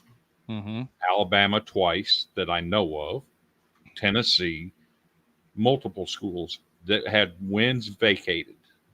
And let's go back and issue apologies to Craig James and Eric Dickerson, the Pony Express, and pay them the billions and billions of dollars that school lost and lost revenue from canceling the season and getting the death penalty. If we're going to do this, you better go back and fix that. Yeah, Cody, you go first. Go ahead. No, I actually like what Chris said right there. I think all situations should be readdressed. I look at it like this. If, law enforcement will go back and look at cold cases, why not go back and re-examine these cases? At the end of the day, Bush made a mistake in college. He paid his dues for it. Rules changed. He was granted his stuff back. Cool. Awesome. Glad. Very happy for the guy. And I have no objection with him getting it back whatsoever. So, but going back though and looking at other situations, I like that because the Pony Express, especially though, because they really that sucks. That cost billions of dollars. Yeah, it did, and you can say you can say the projected whatever it would be revenue, however which way, and you'd have to sue the NCAA for that. And maybe SMU will, maybe they won't. But I don't have a problem with what you're saying either, and I'll just tie it up with this. So, any money related, any school, any player that was charged with taking any kind of funds off the field, any kind of money related issue off the field, it needs to be reopened, revisited, because the NIL is here. Yeah. So if Reggie, and this is the reason, if Reggie Bush was the standard that everybody used to punish all these people, well, now the standard's changed. You've given him back his Heisman Trophy. You've set it in stone. Now, floodgates open. Yeah. Now, you may not realize it, but you just opened the floodgates because now it is very likely USC will be awarded its championship back because of this. It doesn't make any sense for them not to. So the whole reason they lost it was because of Reggie Bush. So Reggie Bush gets his Heisman back. He gets all his records back, whatever. Here you go. You open the floodgates. USC gets its championship back. Then where does it stop, right? If it's a money-related issue, SMU death penalty, the McDonald's bags from Tennessee, all of these different money-related issues absolutely need to be revisited and reopened. Now, I say all that to say this. LSU had a problem with a player that was ineligible because of grades or something of that nature, and they got a bunch of vacated wins.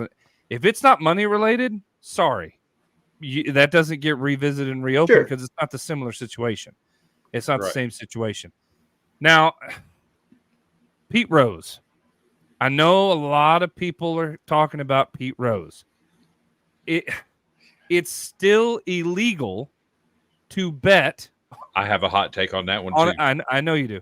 it's still illegal to bet on a game that you're involved in. It's still illegal for a player to go and bet on any game in college, NFL, whatever. That's not changed.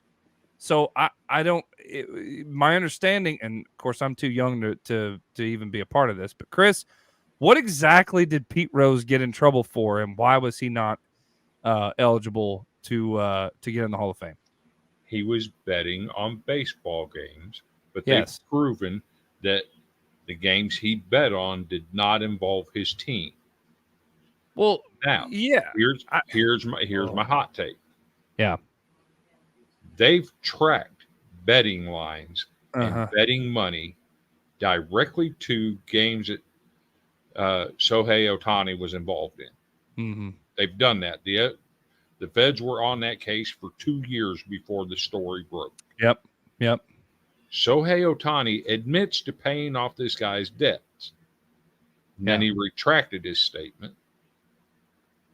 If we're going to allow Shohei Ohtani to play the game of baseball, knowing that he was involved in a betting ring on games that he actively participated in, give Pete Rose his Hall of Fame and lift the lifetime ban. Mm-hmm. You have to. Yeah, you go down a slippery slope here, in my opinion, right? I mean, because like you're absolutely. Play, though. That's I know that. Like I'm not saying that, but you can't like. There's so many people that are saying Pete Rose because of Reggie Bush. That's a totally different situation. It is. Like it's a totally different situation, but gambling is legal now. And in fact, they have gambling casinos set up in the very stadium that Pete Rose played in. Yeah, I know that, but players can't bet still. Like it's still a rule that they can't bet. This is totally different. NIL has opened up all of this where it doesn't matter now. There is no rule against players getting paid by whatever. The name, image, and likeness change all that. There's still a rule in effect where they can't go out and bet on a game regardless if they're involved or not. I mean, that's plain and simple. So I don't know. If you're not going to lift the ban, then suspend Ohtani. Period. I agree. And if you don't, you have to fix the error. I agree that the Shohei Ohtani thing was swept under the rug. It should have been more investigated thoroughly. I don't know. It's kind of a thing there, but we'll see. But like I said though, if you're going to allow him to play, you have to go back and fix the mistake. Yeah. Yep. If you want to hold the mistake and say this is the line we travel, then you have to suspend Ohtani. Mm-hmm. That's fair. Yeah. JQ says Bengals, Chargers, Eagles, Commanders are killing it in the draft. Yeah. It's a good take. Terry says Pete Rose needs to be in the Hall of Fame. There, I said it. Now, that's a whole different rabbit hole to go down because is what Pete Rose did an offense great enough to keep him and erase basically everything he did in the game to not get in the Hall of Fame? That's a Didn't the NCAA strike somebody's records from the NCAA record book for something that had absolutely nothing to do with a football game? Yep. So we'll not preach that subject because that's yeah. Gosh, the Eagles got Quinyon Mitchell and Cooper DeJean. That's crazy. Mm-hmm. And they still got a cancer in the locker room. Mm-hmm. AJ Brown. And guaranteed him $84 million yesterday. Oh, Lord have mercy. It's craziness. So, but anyway, I don't know. It's you can debate the whole Reggie Bush thing. It is what it is. The more that I think about it, the more I'm okay with them reopening every money related issue that ever happened in the NCAA history. And that's all I've said is I'm okay if you do that, as long as you Yeah. go back and fix all of the others as well. Yep. If you're not going to And- go back and fix those, then they shouldn't have done it here. Yeah. I don't think that should be controversial. No. Yeah. No, not at all. It's the ones that basically say, well, you know, he did it and that's it, and just close the book in the story. And like, well, I get what you're saying, but times have changed. And, you know, if you're not going to do it, you're not going to do it. But the problem is it's already done. So you can't use Reggie Bush as the standard anymore to uphold any rule about, you know, money or taking money or whatever. So, anyway, but the draft is continuing on. Let's see. It appears they're almost finished with a third round. Okay, then they'll be done for the night. Yep, the Rams and the Commanders will be the last pick.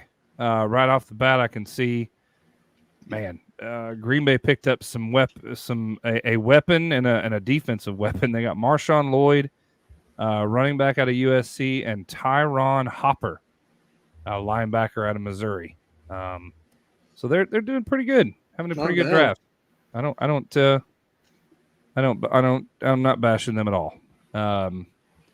So just looking over that there, but yeah, Had some good baseball happening tonight. Well, that's exactly what I was about to go to, because I'm looking through and I don't see anything else on here. But let's talk about some baseball for sure. We got a good weekend series, several series that are unfolding as we speak. So let's get into.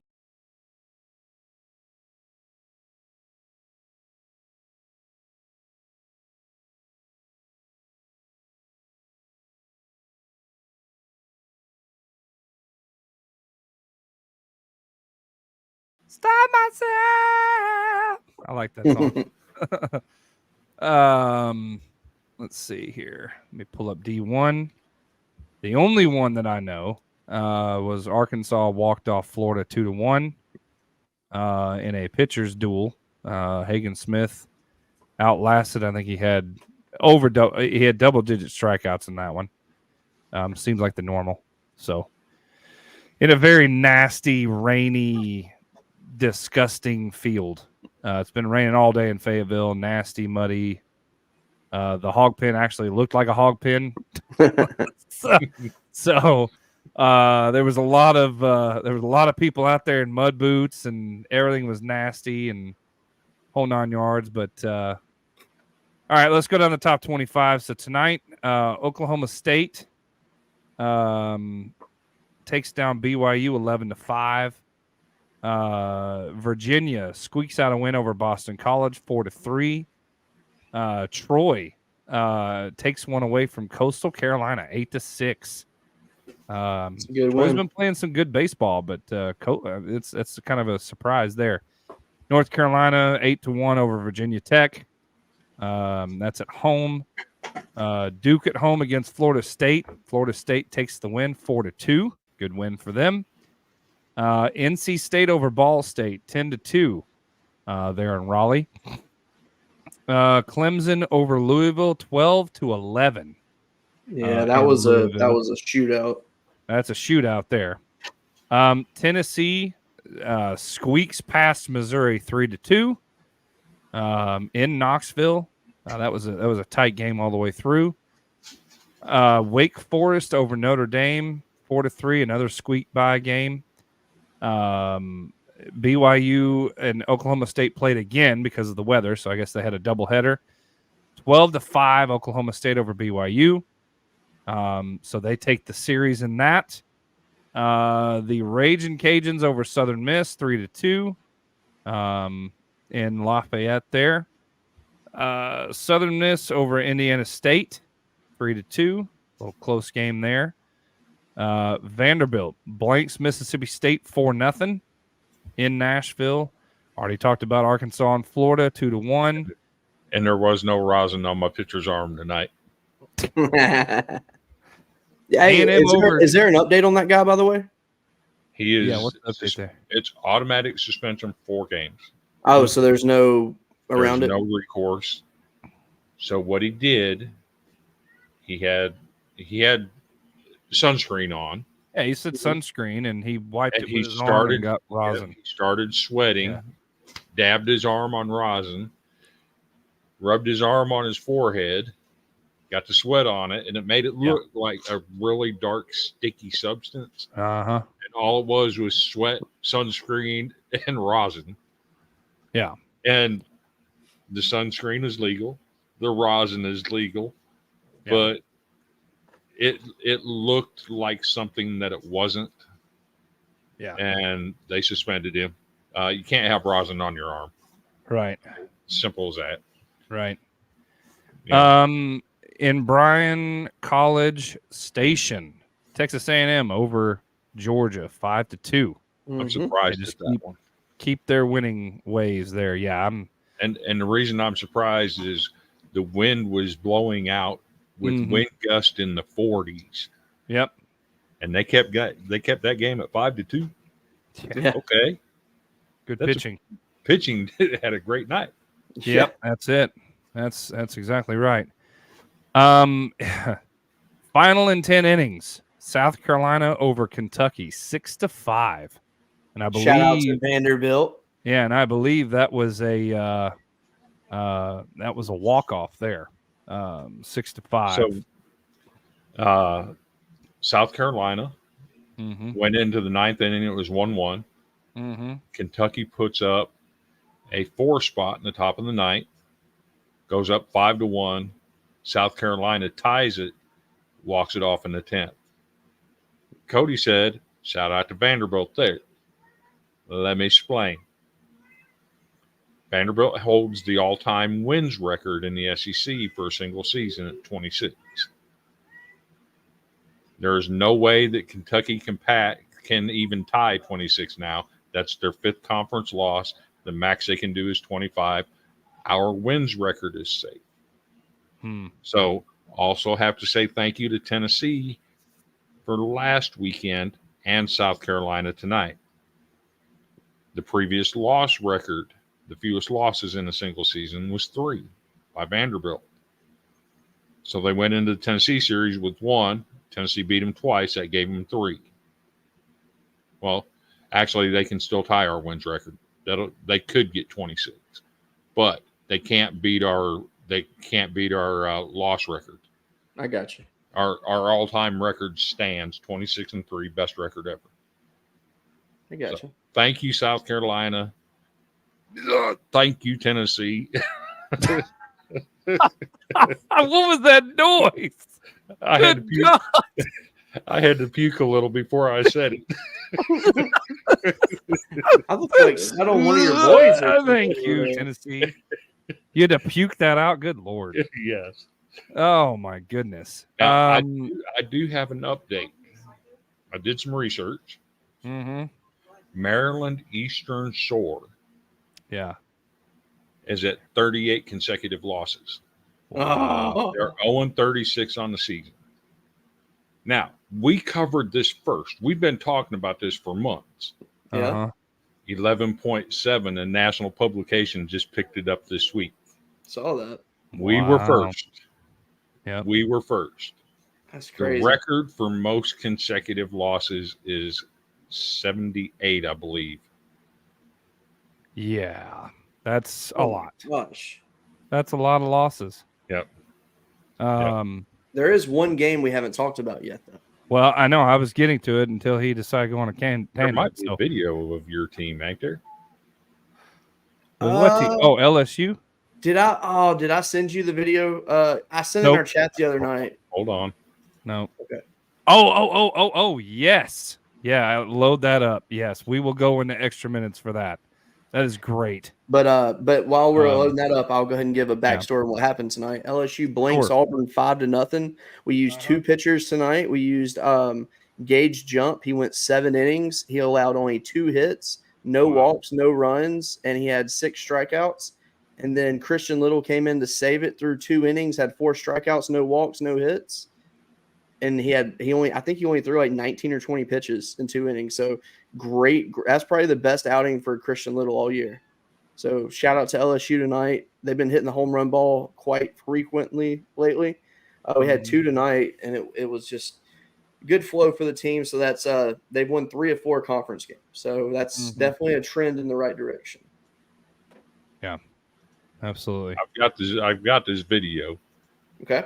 I just got to find the right one. I got you. Yeah, let's see it. So speaking of that guy, by the way, he was at the game tonight, and they showed him before the game taking pictures with Tommy White. He had a shirt on, and then he had a sign that it was like a bullseye for Tommy White to hit there. But the back of his shirt said like, "I survived a tank" or something or I got hit by a tank and I survived. I got ran over by a tank or something. Yeah, let's see where did you put it at? You got it. That's not the right one. Oh, I'm trying to find it. Okay. So we sit here and twiddle. No, I'm just kidding. Well, while you try to find it, I'm going to tell you this. GQ, we need to have a conversation, buddy. You need to wrangle in your Kentucky fans, man. I don't understand, quite frankly, why Kentucky fans are thinking that they're going to win a national championship with Mark Pope year 1. I have literally seen people thinking this crazy mess, and that's okay. Cal got 2 5-stars. They can have them. That's all right. We'll take our 4-star and we'll win a natty with guys that want to be here at Kentucky. And I'm like, oh dear God. And where is this video at? I know don't I have. I don't know, but I'm going to show this. So while we wait on that, look. So both Billy Richmond and Boogie Fland committed to Arkansas yesterday. So they're in, and one of them is actually already signed. They are following Coach Cal from Kentucky to Arkansas. It's really funny. That blows up the idea that, that the recruits will stay because it's Kentucky instead of Cal. So just saying.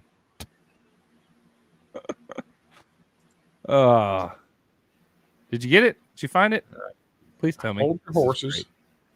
Yeah, everybody just hang on. Nobody go anywhere. We're gonna go into some extra innings here. Trust me, it's worth it. Well, I guess I'll wrap up the rest of the top 25 while you're doing that. Forgot we still had games. Okay. Numbers ECU 14-0 over Memphis. Okay, hang on. Let me wrap up this real quick. Oklahoma over Texas 9-4. Alabama and Ole Miss. Alabama in the top 25 for the first time in a while. Ole Miss beats them in Oxford 9-8. Yeah, Bama won last night. And Bama won last night, so the series is tied up 1-1. Be a rubber match tomorrow, I assume. UC Irvine over UC Riverside 14-1. Arizona over Washington 3-2.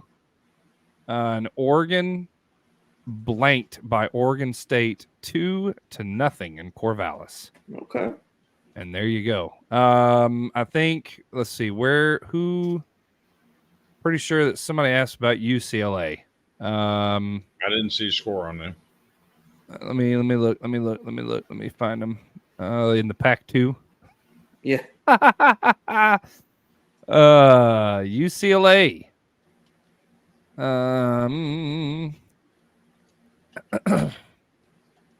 26th.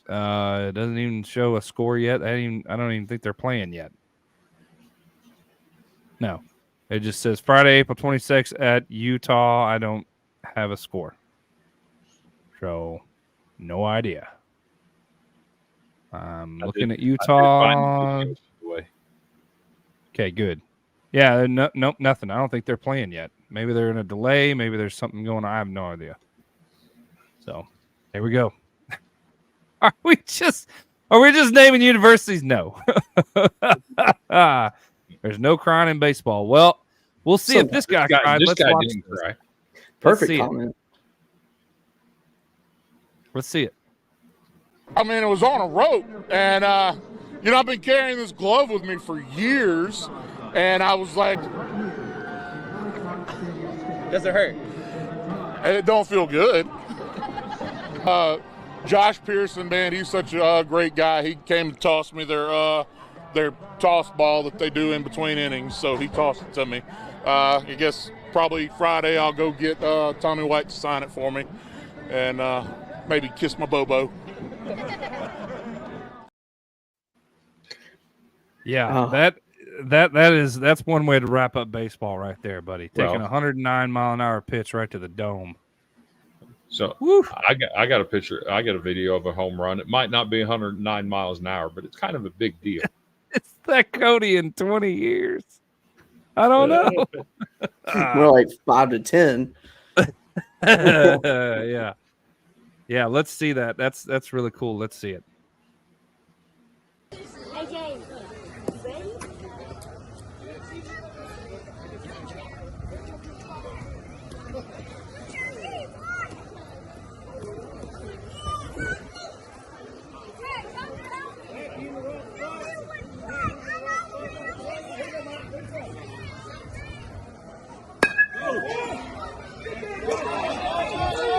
Come on, Mac. Go, go, go, go.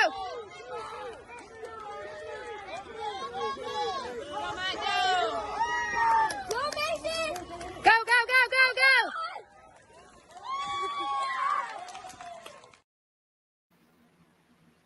That's awesome. So if you're wondering, that's my grandson Mason with his first inside the park home run. Little man started playing baseball 2 years ago. He's 8 now. And to watch his development, Cody's been part of this. He's seen how far he's come. Kind of a big deal for him tonight. He's been getting really solid contact this year. Last Friday night, he hit a triple, same location, just solid contact all the way around. It's exciting for me as a grandpa. So wanted to share that with everybody. He has definitely made some progress. Absolutely. I still remember like the first videos you would share with us, like when he first started, and looking at him now. I mean, it's night and day, man. It's so awesome to see. Yep, proud of him. Should be. That's awesome, man. I'm excited. That is really, really good. Well, wait, hold on, Chris. What do you do? Let's say that you go to his his sign-in day, all excited, and he throws a curveball and he commits to the University of Tennessee. I'm gonna high five him. Well, dang. Are you gonna high five him and then say, "Come on"? You know? I'm gonna high five him and I'm gonna go to his games. And I can would you wear orange? I'd probably get his name and number in Vandy colors. There you go. There you go. That's awesome. That's great. Well, I think we've said all we can say tonight. The second and the third round of the draft is over. Boy, that's been a plethora of good picks. I mean, we're going to have a really interesting NFL season for sure. So that being said, let's wrap things up. Chris, final thoughts? Final thoughts, thoughts and prayers to anybody out in the Midwest affected by today's weather. Those are some of the nastiest tornadoes I've ever seen images of. Hope and pray that everybody's all right. If anybody's affected, I hope you get the help and aid that you need. Absolutely. Cody? Yeah, hold on 1 second. What? I was trying to see if I can find some. Never mind. Anyway, final thoughts. Yes. Looking forward to seeing how the draft closes out. I am, looking forward to watching the rest of the weekend of baseball games. Some really good matchups going on. I'm just ready for a relaxing weekend so we can get back on the boot Monday to give our thoughts on the last half of the draft. That's right. And maybe we can, maybe there will be some kind of surprise that'll stick out and shock us. Maybe there will be some kind of crazy trade tomorrow. So. Yeah. Absolutely. Well, we appreciate you joining tonight. Thank you, as always. We couldn't do this without you guys at all. So thank you so much for your Central, 9:30 Eastern, right here, Dogs Media Network. Don't miss it. We'll recap the rest of the draft, and we'll definitely get an eclipse, I guess, of what the future NFL season is going to look like. So excited about that, and then we'll have some baseball to recap.